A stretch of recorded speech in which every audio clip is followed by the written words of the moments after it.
Dua pasangan bakal capres dan cawapres sudah mendaftar ke KPU di hari yang sama.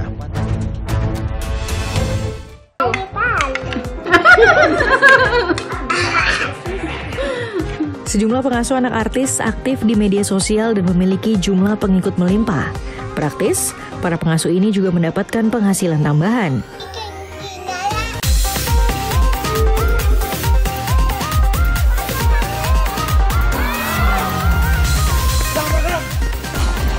Mohon maaf sebesar-besarnya kepada istri saya.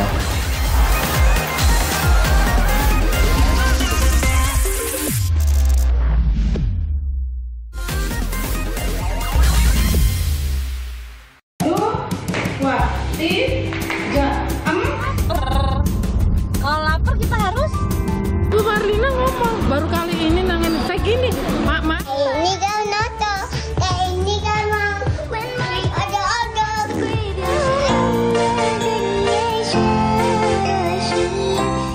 Iya, belum. Abang tukang Baca. mari sih. Ryan jak mau. Kehidupan artis dan seluruh orang terdekat tak pernah lepas dari sorotan publik, termasuk para pengasuh anak artis. Mereka bahkan aktif di media sosial dengan jumlah pengikut yang melimpah. Walhasil, para pengasuh ini juga mendapatkan penghasilan tambahan di luar dari mengasuh anak artis. Siapa sajakah mereka? Berikut informasinya. Rini Ferdianti atau Susrini adalah pengasuh Rayansa Malik Ahmad, anak kedua pasangan Raffi Ahmad dan Nagita Slavina.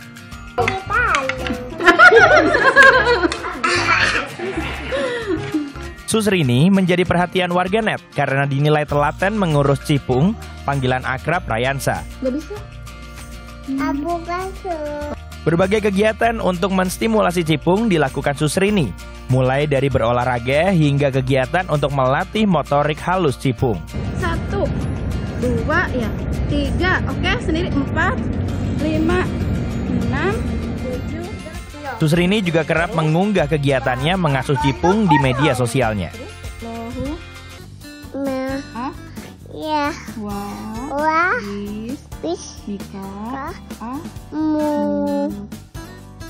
Kepopuleran Susrini membuat media sosialnya diikuti hingga 1,3 juta pengikut. Bukan hanya mendapat popularitas, Susrini bahkan sudah bisa mengalahkan afiliasi Raffi Ahmad dan Nagita Slavina. Bilang ho. Kayaknya kan yang affiliate lu tau dong. Iya. Affiliate-nya aja kita udah kalah sama si Susrini. Karena mereka lagi menginfluence orang buat beli-beli ya. Ya karena dia sebelahnya Rayansa. Kalau bikin konten sama Rayansa sekalian di affiliate. Sedangkan gue di lokasi syuting sendiri ya aku. Sekarang tau nggak? Tapi gue jadi senang. Kayak sepatu mainan tuh dibeli-beliin terus. Kalau nggak masuk sama si Lala sama Lala. Jadi ini ada di affiliate gitu. Jadi gue senang juga anak-anak gue juga pak jadi dapat kebagian rezeki. Tapi ya itu udah rezekinya mereka lah menurut gue sih kayak ya itu udah rezekinya ya mereka ya, gitu. Jalannya udah ke situ. Selama nggak mengganggu pekerjaan ini ya udah.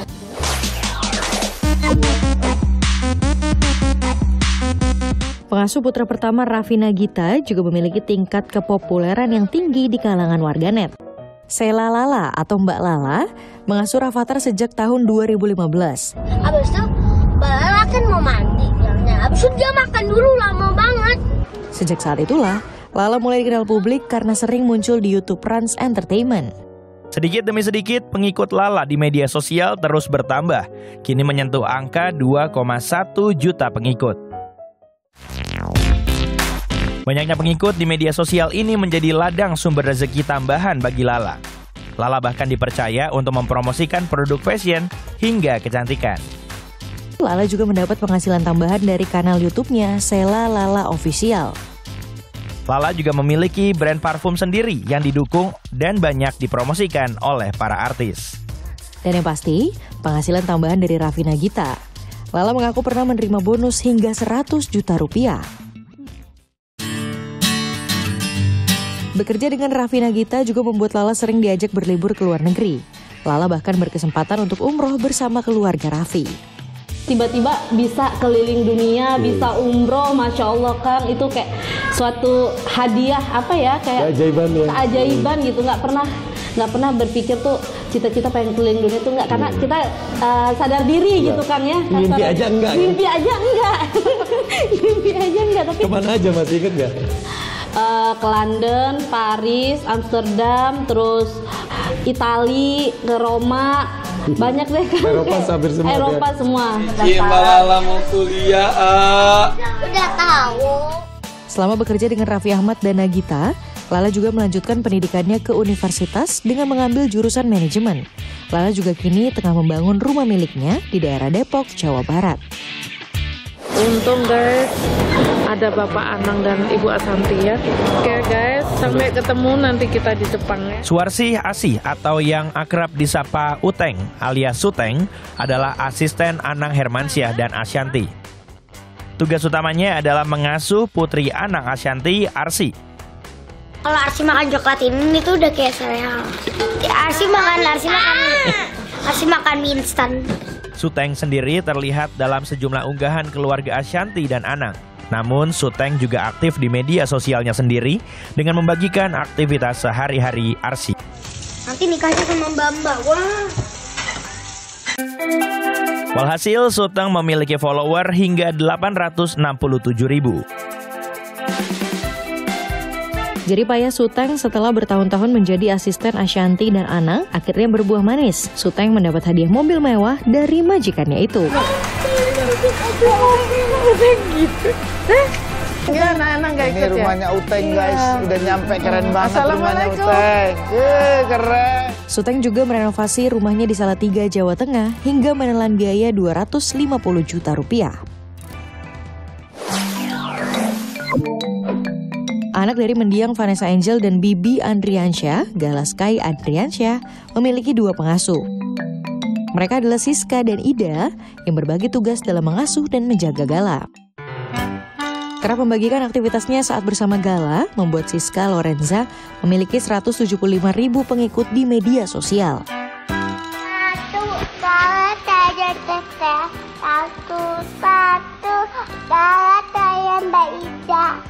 Sementara Ida Wida memiliki 143.000 pengikut. Apaan enggak? Ini mata. Ini di Dunggal tuh hitam-hitam tuh. Ini mata. Ini masih pink-pink. Oh. Kepopuleran keduanya membuat Ida dan Siska dipercaya untuk mempromosikan produk kecantikan hingga kuliner. Dipercaya menjadi pengasuh Gala, Siska akhirnya mendapat kesempatan pergi umroh bersama Gala dan keluarga besarnya. Sementara Ida Wida mendapat kesempatan umroh bersama Fuji, Tante Gala Sky. Pop News masih akan hadir dengan sejumlah informasi menarik lainnya. Tetaplah di Pop News.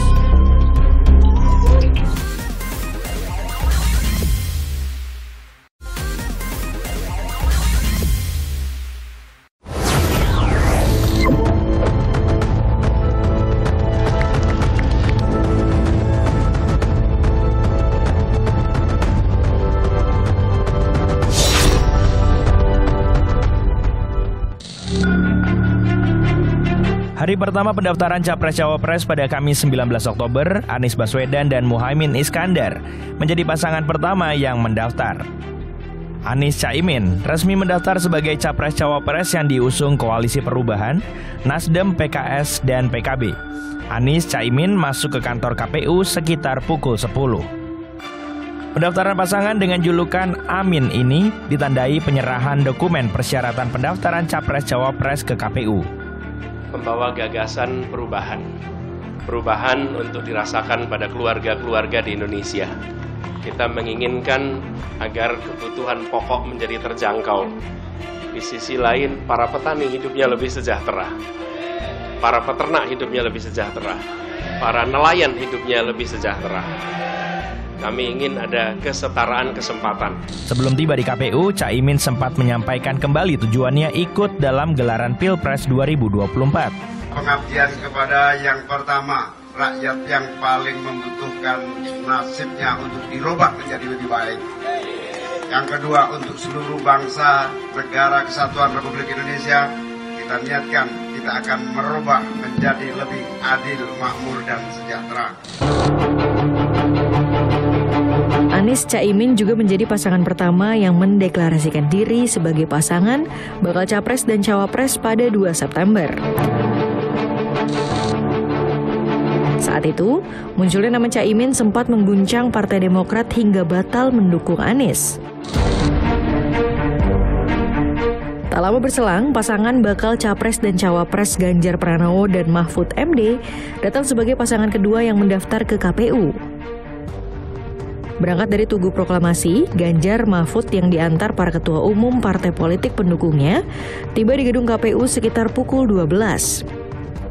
Dokumen pendaftaran diserahkan Ketua Umum PDIP, Megawati Soekarnoputri, ditemani para ketua umum partai koalisi.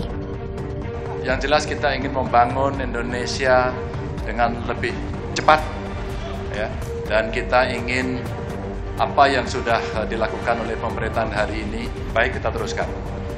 Yang kurang baik kita perbaiki, yang tidak baik kita tinggal. Sementara itu, sembari mengenang masa lalu Mahfud berkelakar tentang kemeja putih yang dikenakannya. Hari ini saya memakai baju putih yang 5 tahun lalu saya siapkan untuk mendaftar ke KPU.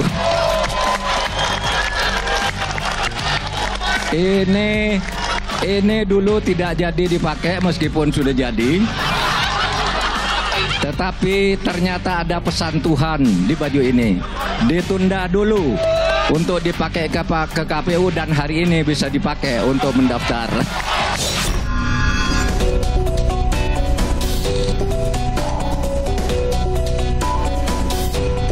Satu hari sebelum pendaftaran ke KPU, Ketua Umum PDI Perjuangan Megawati Soekarnoputri mengumumkan Mahfud MD sebagai bakal cawapres pendamping Ganjar Pranowo.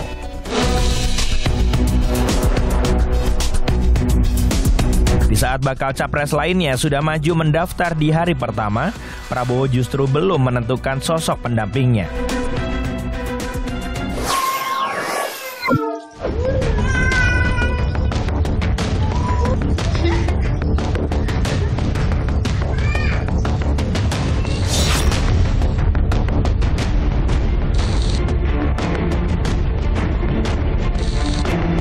Kasus ibu yang mengalami baby blues atau depresi pasca persalinan hingga membahayakan bayinya kembali terjadi. Ibu bayi di Pesanggerahan, Jakarta Selatan ini menenggelamkan bayinya yang baru berusia 3 bulan.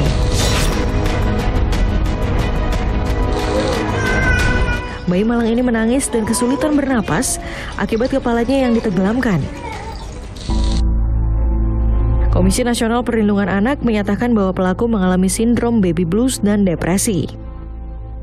Sindrom baby blues adalah perasaan sedih, lelah, dan cemas yang umumnya muncul dalam beberapa hari hingga 2 minggu setelah melahirkan. Jika gejala ini tak mereda, kemungkinan besar seorang ibu menderita depresi pasca persalinan. Sementara depresi pasca persalinan, kondisi kejiwaan ibu lebih serius dan memerlukan perawatan medis. Jika tidak diobati, umumnya gejala depresi pasca persalinan dapat bertahan selama berbulan-bulan atau bahkan bertahun-tahun. Ibu bayi diduga depresi karena rawat 3 balita sekaligus. Ia mengaku melakukan aksinya secara tidak sadar dan saat itu ia merasakan kelelahan yang amat parah. Setelah menjalani pemeriksaan, kondisi bayi sehat, tidak mengalami demam dan tidak ada luka. Polisi telah melakukan penyelidikan terkait kasus ini. Ketua RT, nenek bayi, termasuk ibu bayi, telah diperiksa guna mengetahui kronologi kejadian. Saat ini sejauh mana untuk penerapan unsur pidananya masih kami dalami, masih kami kumpulkan bukti-bukti.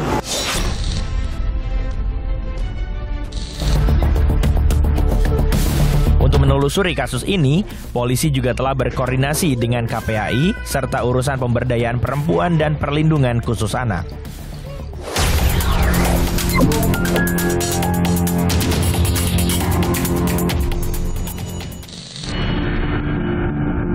Setelah lebih dari 2 tahun kasus pembunuhan ibu dan anak, Tuti Suhartini alias Enung dan Amalia Mustika Ratu, yang ketika itu mayatnya ditemukan dalam bagasi mobil Alphard di garasi rumahnya di Kampung Ciseuti, Jalan Cagak, Subang, akhirnya terungkap.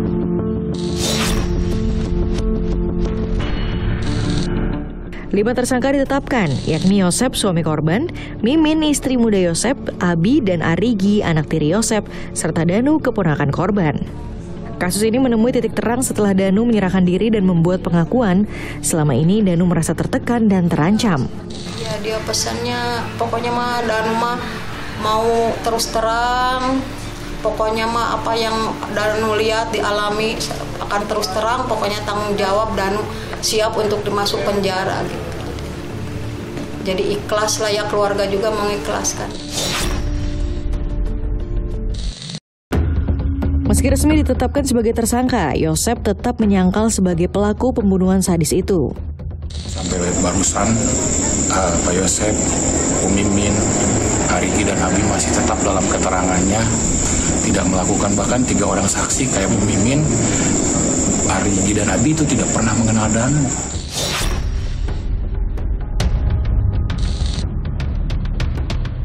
Bagai jalan di tempat, sejak 18 Agustus 2021, polisi tak kunjung memiliki 2 alat bukti untuk menetapkan tersangka. Alat bukti yang sudah cukup ya. Nah, sehingga penyidik punya keyakinan bahwa memang ada keterkaitan antara kejadian dengan TKP dan juga kepada tersangka, sehingga keyakinan penyidik ini dijadikan sebagai dasar untuk menetapkan seseorang sebagai tersangka, termasuk kedua atau kelima tersangka itu. Polisi masih mendalami motif serta peran para tersangka. 218 saksi dan 118 alat bukti telah diperiksa.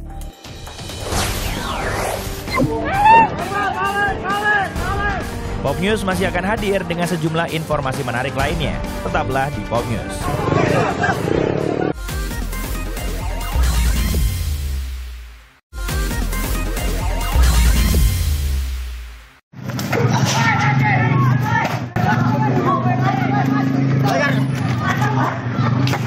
Tawuran antar pelajar ini terjadi di luar Stadion Olahraga Bau Masepe Pinrang yang diduga lantaran saling tersinggung usai bermain sepak bola. Sempat cekcok lalu mereka tawuran dengan tangan kosong. Mereka akhirnya membuarkan diri setelah ada warga yang melerai.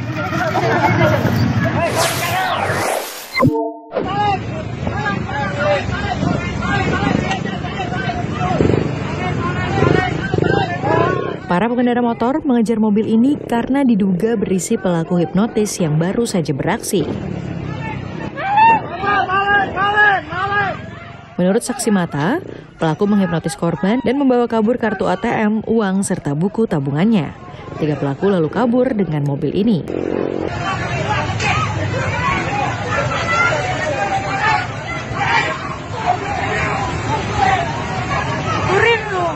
Setelah mengejar tanpa henti, pelaku kemudian berhasil ditangkap warga di pertigaan Sasak Jembatan Besi.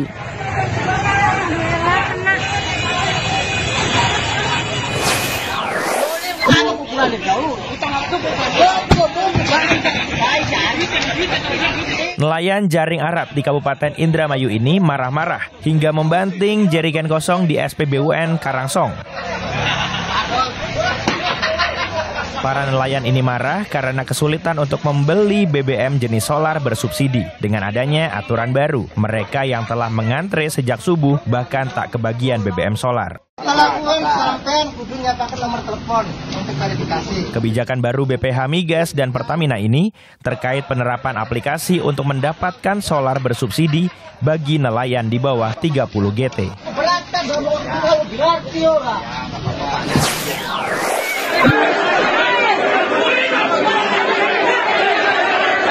Kericuan melibatkan pihak pengelola lama bersama oknum preman yang ingin menggembok pintu depan Pasar Butung kembali terjadi. Pihak pengelola lama tak terima dengan eksekusi Pasar Butung yang telah diambil alih oleh PD Pasar Makassar Raya. Sebelumnya, eksekusi pengambil alihan Pasar Pusat Grosir Butung ini telah dilakukan pada 2 Oktober lalu. Namun, pihak pengelola lama tidak terima dengan pengambil alihan.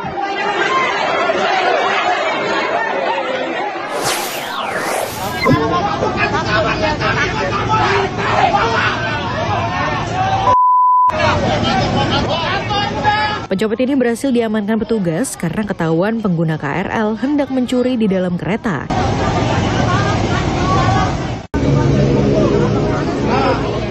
Penumpang KRL tak kuasa menahan amarah. Mereka memaki hingga memukul pelaku.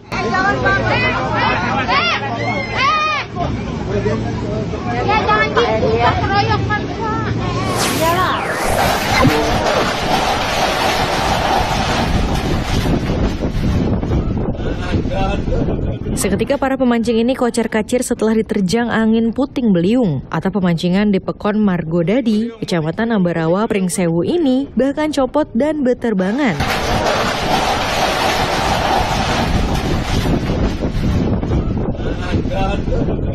Tidak ada korban jiwa dalam peristiwa ini.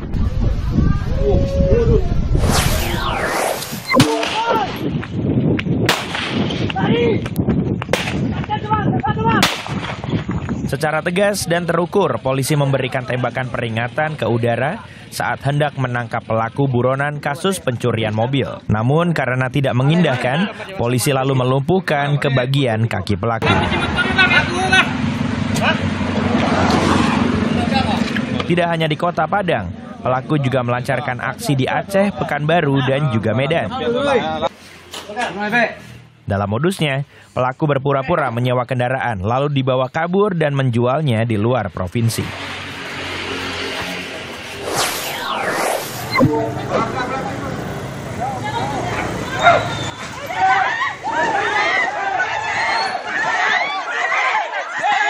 Sejumlah warga ini berlarian menuju minimarket usai mendengar penjaga toko berteriak minta tolong. Teriakan terdengar saat minimarket akan tutup. Untuk menghentikan langkah perampok, warga mengepung di depan pintu masuk minimarket. Namun, 2 orang perampok tetap berhasil kabur dengan membawa senjata tajam dan sejumlah uang hasil merampok.